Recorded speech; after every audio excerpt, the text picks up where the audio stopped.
நமக்கு எல்லாருக்கும் Volvo company பற்றி நல்லாவே தெரியும். வால்வோ கம்பெனி பார்த்திங்கன்னா ட்ரக்ஸ், அப்புறம் பஸ்ஸஸ், அப்புறம் கார்ஸ் எல்லாம் வந்து பார்த்திங்கன்னா க்ரியேட் பண்ணுறாங்க. இந்த வால்வோ கம்பெனி அவங்களுடைய ட்ரக்ஸை வச்சு ஒரு எக்ஸ்பெரிமெண்ட் வந்து பண்ணுறாங்க.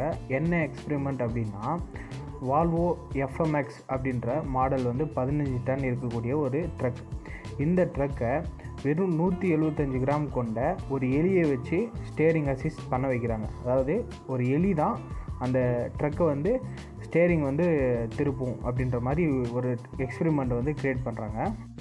இது எப்படி அவங்க செய்கிறாங்க அப்படின்னு பார்த்தீங்கன்னா, முதல்ல அந்த ட்ரக்கு மேலே ஸ்டேரிங் மேலே பார்த்திங்கன்னா ஒரு நெட் மாதிரி வந்து செட் பண்ணியிருக்காங்க. அந்த நெட்டுக்குள்ளே வந்து பார்த்திங்கன்னா அந்த எலியை விட்டுருக்காங்க. அந்த எலி பார்த்திங்கன்னா அது சாப்பிடக்கூடிய கேரட் வந்து வைக்கிறாங்க. ரைட் சைடு வேணும்னா அந்த எலியை வந்து ரைட் சைடு மூவ் பண்ண வைக்கிறாங்க. ஸோ ஸ்டேரிங்கும் திரும்பும், ட்ரக்கும் வந்து பார்த்திங்கன்னா ரைட் சைடு வந்து திரும்பும். இதே மாதிரி அந்த ட்ரக்கை வந்து பார்த்திங்கன்னா ஒரு சுரங்கத்து அடிவாரத்துலேருந்து அந்த ஒரு சுரங்கத்துடைய மேல் டாப் லெவல் வரைக்கும் பார்த்திங்கன்னா கொண்டு போகிறாங்க. இதுலேருந்து இந்த ட்ரக் கம்பெனி என்ன சொல்ல வராங்க, இந்த வால்வோ ட்ரக் கம்பெனி என்ன நம்மளுக்கு சொல்ல வராங்க அப்படின்னா, இவங்களுடைய ட்ரக்ஸோட இந்த ஸ்டேரிங் சென்சிட்டிவ் ஆனது பார்த்திங்கன்னா ரொம்ப சாஃப்டாக இருக்கும்.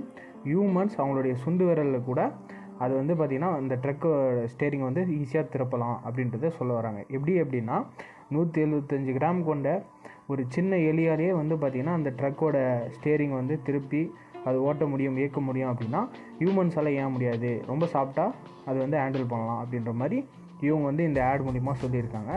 இது மாதிரி இன்னும் பல இன்ட்ரெஸ்டிங்கான ட்ரக்ஸ் பற்றின, பஸ் பற்றின, கார்ஸ் பற்றின அப்டேட்ஸ் எல்லாமே தெரிஞ்சுக்கணும் அப்படின்னா நம்மளுடைய எம்ஜே மோட்டார்ஸ் தமிழ் அப்படின்ற இந்த சேனலுக்கு சப்ஸ்கிரைப் பண்ணிக்கோங்க.